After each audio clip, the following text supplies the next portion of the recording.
You're listening to the DolphinsTalk.com podcast network.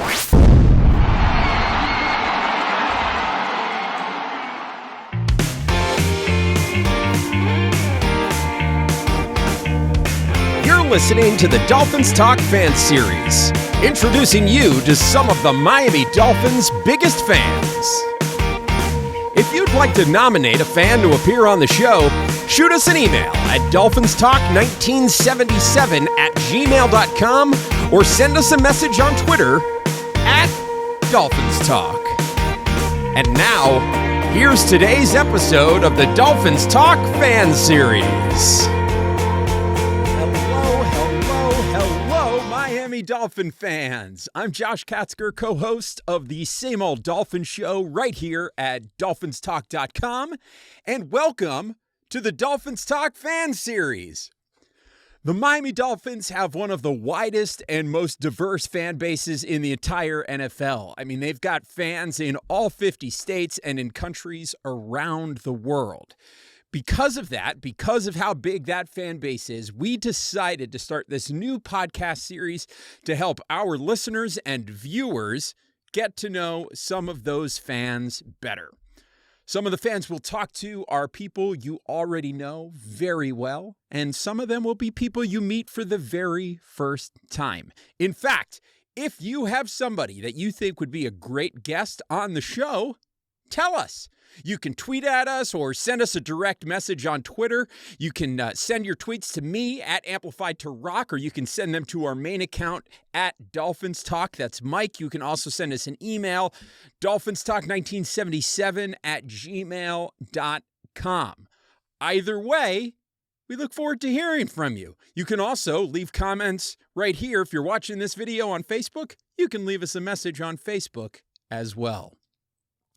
Now, we'll be releasing these fan series shows periodically throughout the year, but particularly during the off-season while things are a little bit slower. Of course, as always, things will rev up as the off-season heats up and the 2021 season gets a little bit closer. And you can expect all the usual great content from DolphinsTalk.com, including columns, analysis, and all of our podcasts. So make sure you're subscribed to DolphinsTalk.com daily, wherever you get podcasts. Be sure to leave us a positive rating, 5-star rating, leave us a review as well. Also, make sure you are subscribed to the Dolphins Talk YouTube channel, as there is lots of new content coming your way, including live streams of the DolphinsTalk.com podcast and the Same Old Dolphin Show. So head to YouTube and smash that subscribe button on the Dolphins Talk YouTube channel. So we're going to get to our first guest in just a moment, but first I wanted to let you know that St. Paddy's Day is for pubs, not pubes. Manscaped is the global leader for below-the-waist grooming, and they sponsored the Dolphins Talk Fan Series to ensure that you have the best tools for your ball trimming experience. So if you plan on getting lucky this St. Paddy's, then you might as well use the code DolphinsTalk at manscaped.com for 20% off of your order and free international shipping. That's right. It's not just to the United States. It's to Canada, Australia, Europe, international shipping. You and your partner will get lucky, all right, because Manscaped's Lawnmower 3.0 will showcase your pot of gold like no other. Their third-generation trimmer features a cutting-edge ceramic blade to reduce grooming accidents thanks to their advanced skin-safe technology. You can also get festive and safely shave a shamrock in your pubes, if you want to. You know, everybody celebrates St. Patrick's Day differently.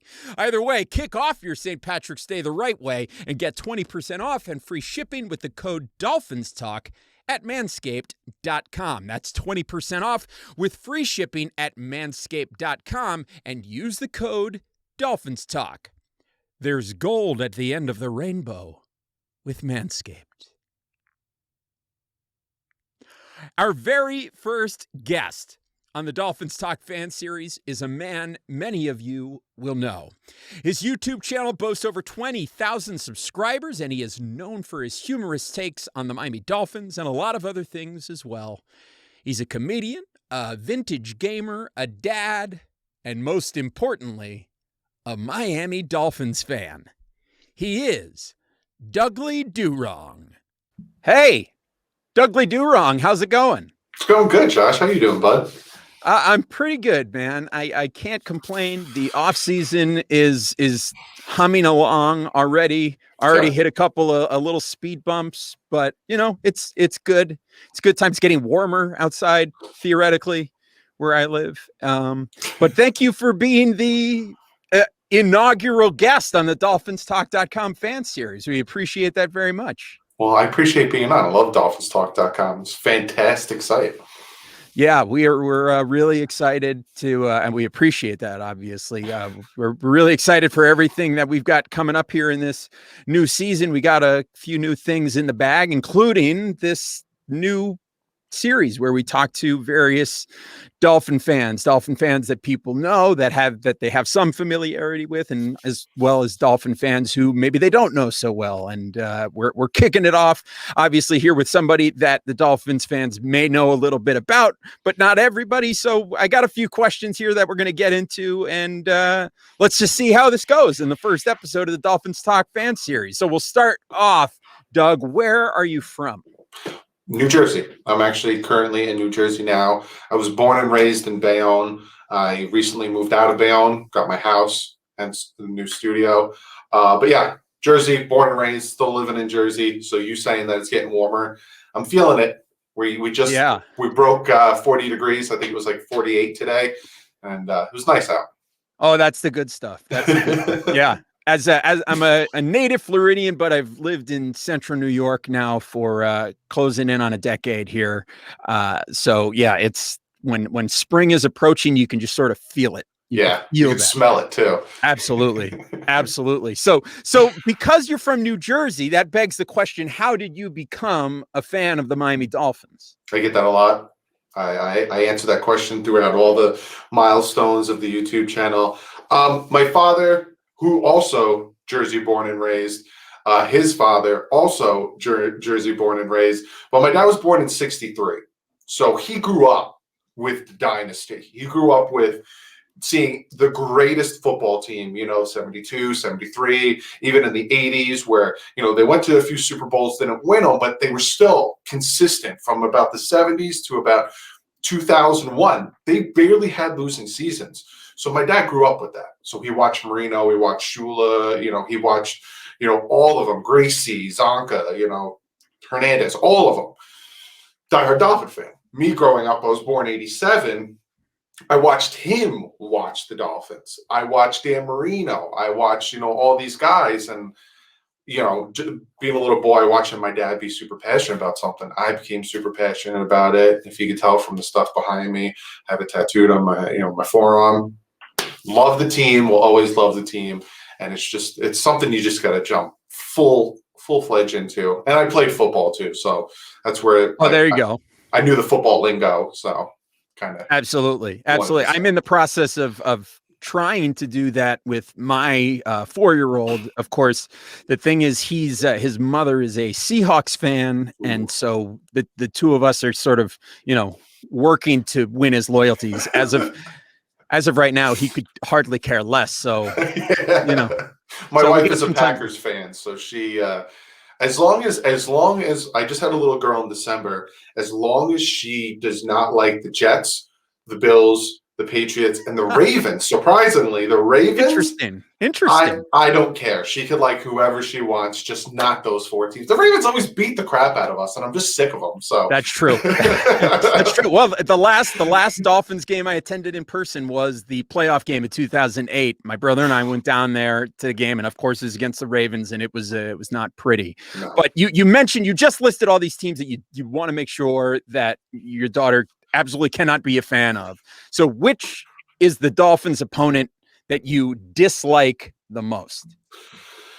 It changed. The funny thing is it changed. It used to be the Jets. And for me, it has a lot to do with their fan base. It has a lot to do with if the fan base is just annoying, or if there's certain players on the team that are just cocky.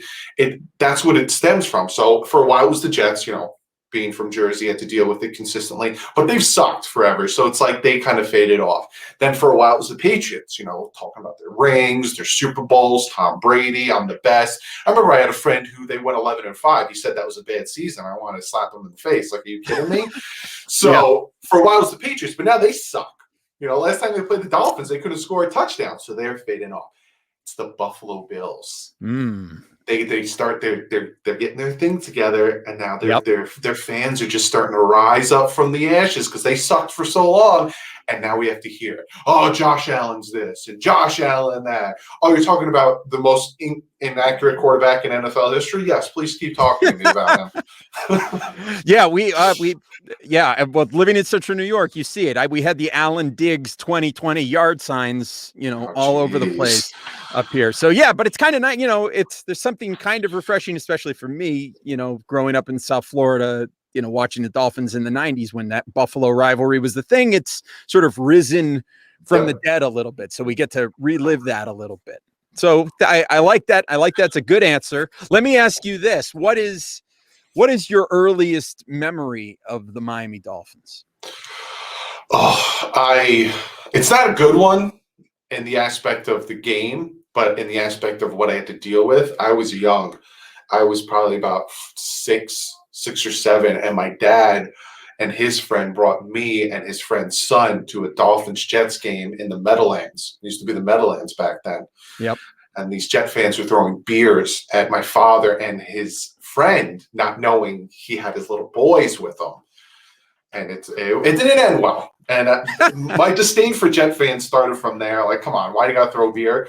But my memories always of the Dolphins are those games where, regardless if we had anything in it, 2-12 Dolphins taking on, the 12-2 Patriots Monday night, and Tom Brady throws that stupid, those games. I always remember those games. Or the comeback in 2005 against the Buffalo Bills. Dolphins are down 23-3 at halftime. Sage Rosenfeld has to come in because Gus Frerotte gets injured, throws that touchdown. Christian. It's just those, Miami Miracle, the Raiders game last year, even the Cardinals game where 47-yard field goal, you're short. Like, are you kidding me? Yeah. That's what I would say my fondest memories is watching with my dad and even going to games. There's that smell of the barbecues and there's the noise of the crowd. I didn't go to my first Dolphins game in Miami until I was 19. Like, that was the first time me and my dad made it a tradition every November to fly to Florida and go to at least one home game.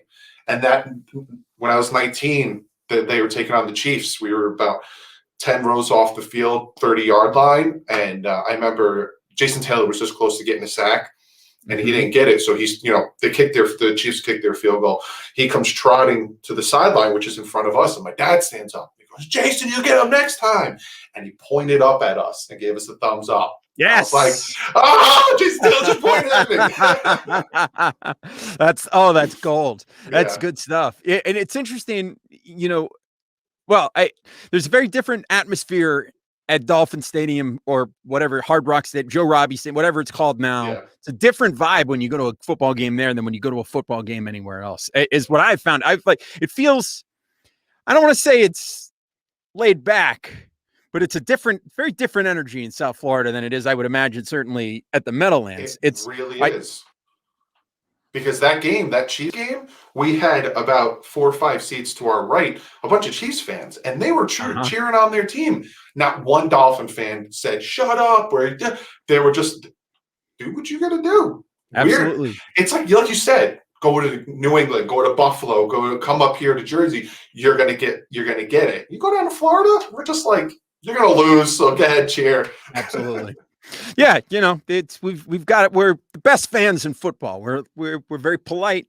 We'll let you do the thing that you want to do. Now, not to say that there aren't some cocky Dolphin fans out there, because they're starting to get increasingly louder, particularly in the deepest recesses of the internet. They're starting to make their voices heard. Cocky Dolphin fans coming out of the woodwork because this team is on the up right now. So that leads me to my next question, which is, how do you feel about this team right now as we head into this offseason? And really, at this point, there haven't been any huge, stories thus far. Obviously, the Kyle Van Noy thing, probably the biggest thing that has happened thus far in the offseason, but there's still a lot of dominoes to fall in this offseason. So how are you feeling about the Dolphins right now at this moment in time?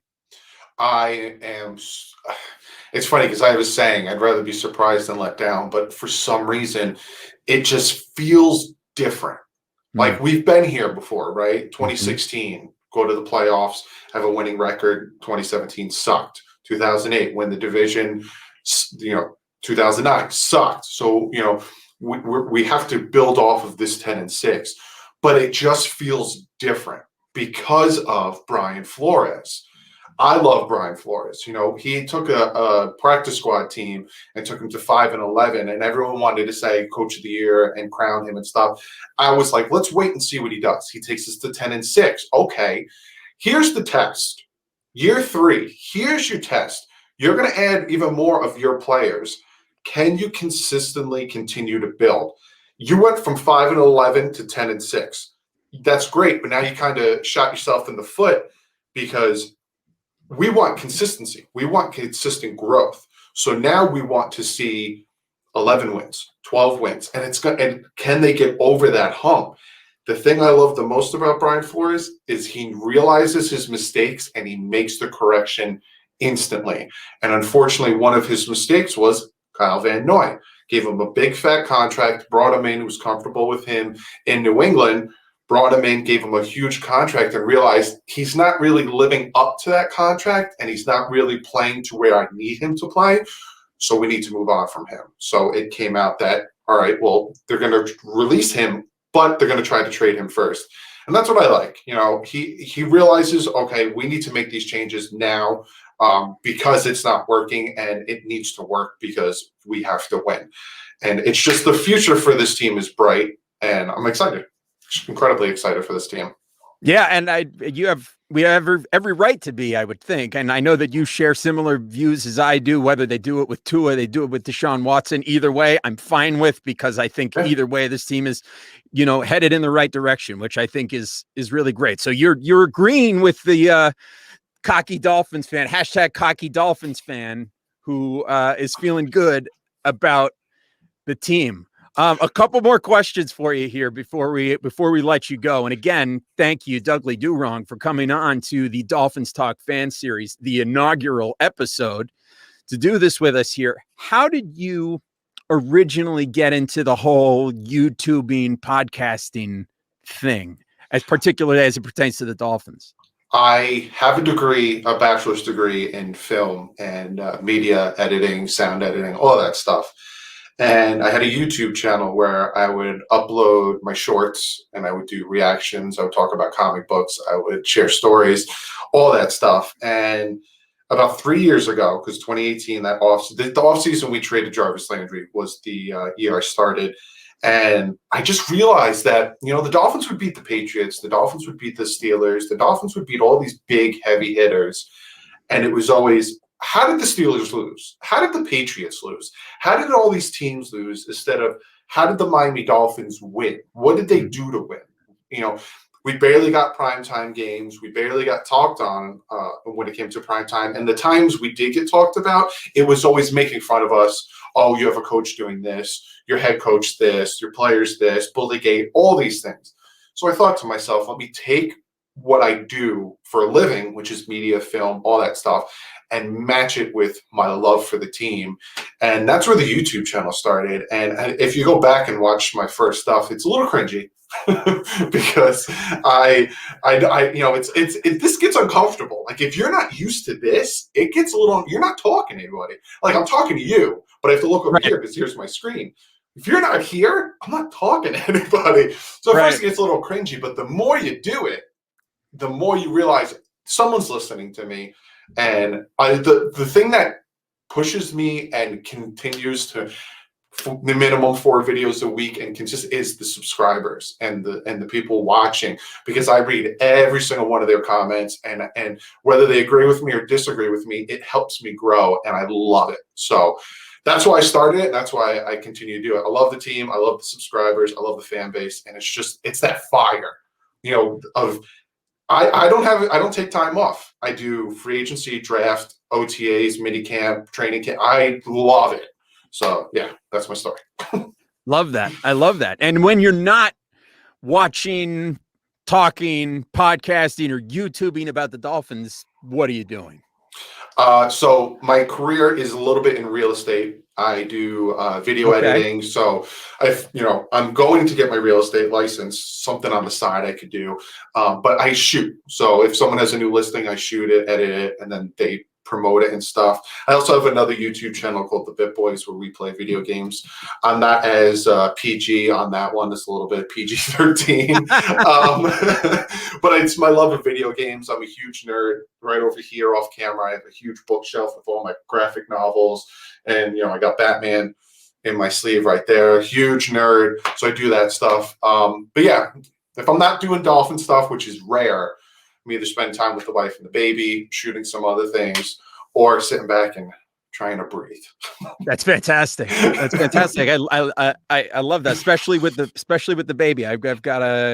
We had our second child. We had a little girl in March. So last nice. March. So she's a year old now. But raising a baby in a pandemic is an interesting. It's an interesting time, interesting thing to do.